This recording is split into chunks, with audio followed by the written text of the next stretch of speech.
Hello, in this video I'm gonna show you how to adjust field of view in Arena Breakout Infinite.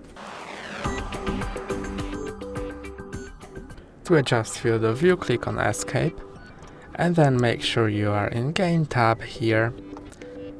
And then you can adjust the field of view. The default value is 90 and you can set it wherever in the scale of 75 to 110, and the higher value you set, the more elements you'll fit on the screen.